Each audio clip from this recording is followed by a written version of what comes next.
In our previous video, we spent quite a lot of time explaining what whole numbers were. And first we went through natural numbers. So these were the list of natural numbers we saw. And then whole numbers was as 0 added to the previous set. So this gives us a bigger set, right? And integers, there were a whole bunch of numbers added to the other side of 0. And we had negative as well as positive numbers, and of course the whole numbers was included in the bigger collection we have made now.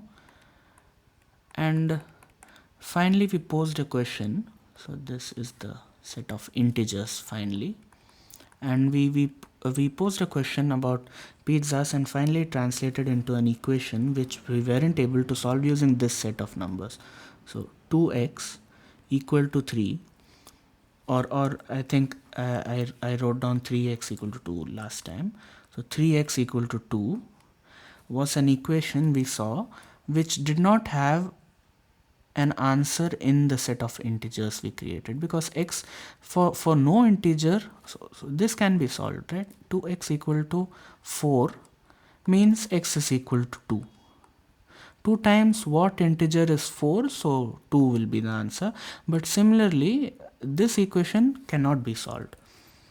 And we started looking for a bigger set of numbers then, and we ran out of integers, right? So people came up with an idea of obviously using the symbols we already had created, and we represented this x. So the solution for this equation we represented as x is equal to 2, the integer 2 over the integer 3. So this is called 2 by 3 or 2 over 3, and this was called as a fraction.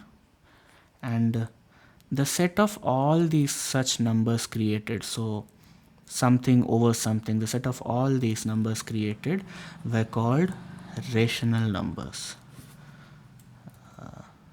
Rational numbers. They were so called because they were actually ratios of two integers, right? So they were called rational numbers, and they're also called fractions in usual language. And these consisted of all the numbers of the form some symbol, say what do I call it, maybe a over some symbol b. Sorry, so a and b are integers. They can come from this set of numbers, and b cannot be 0. People do put a condition in rational numbers that b is not equal to 0, but we assume that that is understood, and we won't bother much about it in this case, in this specific case. But set of all a by b's were called rational numbers. So how did these rational numbers look like? Well, 2 by 3, of course, we saw was a rational number. 3 by 2 will be a rational number. 2 by 5 will be a rational number. 100 by 9 will be a rational number. Even 100 by 1, which is actually 100, is a rational number. So we see that, and there were also some negative rational numbers, right? So a and b can be integers, so the rational numbers can be negative as well as positive. Minus 2 by 3, minus 3 over 2, all these numbers are rationals. And 100 by 1 is actually an integer, so it belongs to this integer bag we have created, right? It belongs to here somewhere. And all these integers are actually contained in rational numbers. So these integers are a smaller set than rational numbers. And for quite some time, the set of rationals was thought to be complete, as in no matter what number a person could think of, people could represent it in the form of a by b.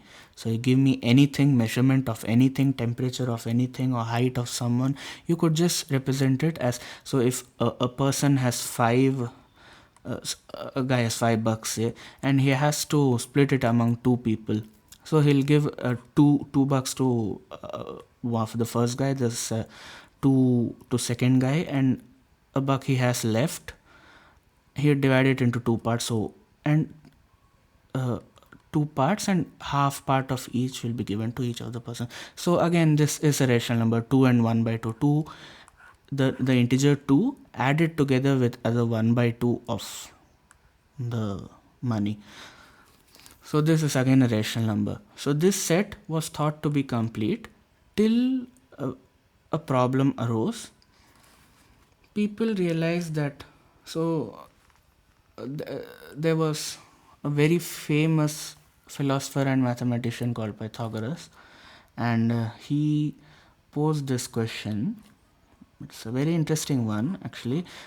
He said that if a triangle had a side 1, if a right angle triangle has one side 1 and the other side 1, what will be the hypotenuse of the triangle?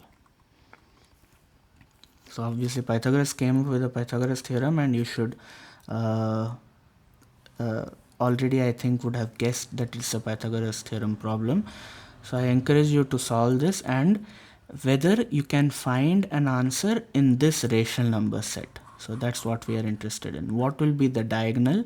Because this diagonal actually exists in nature, right? If you have a triangle of length 1 and height 1, it has to have a diagonal of some length, and it's not like these numbers are coming out of air, and they actually exist.